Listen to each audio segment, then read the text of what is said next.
নমস্কার বন্ধুরা, আজ নিয়ে চলে এসেছি পাউরুটির পকোড়া রেসিপি। নিয়ে নিয়েছি 5টা আলু। এইভাবে গ্রেট করে আলুটা থেকে রস বার করে আলুটাকে নিয়ে নেব।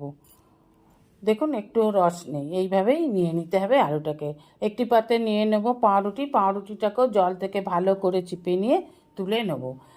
এবার একটি পাত্রে নিয়ে নেব গ্রেট করা আলু, 2 চামচ কর্নফ্লাওয়ার, 1 টিস্পুন লাল লঙ্কার গুঁড়ো, গরম মশলার গুঁড়ো, জোয়ান, কালো জিরে, 1 প্যাকেট ম্যাগি মশলা, 1 টিস্পুন বিট লবণ, সাদা লবণ, কাঁচা লঙ্কা কুচি, চিলি ফ্লেক্স, পেঁয়াজ কুচি আর ভিজিয়ে রাখা পাউরুটিটাকে। সমস্ত উপকরণগুলোকে খুব ভালোভাবে মেখে হাতে করে ছোট ছোট গোলা পাকিয়ে চ্যাপটা করে নিয়ে সব বানিয়ে নিতে হবে। এবার সাদা তেল গরম করে ব্রেড ক্রাম্বসে এইভাবে ভালো করে মাখিয়ে নিয়ে উল্টে পাল্টে লাল করে ভেজে তুলে নিলেই তৈরি মুচমুচে পাউরুটির পকোড়া।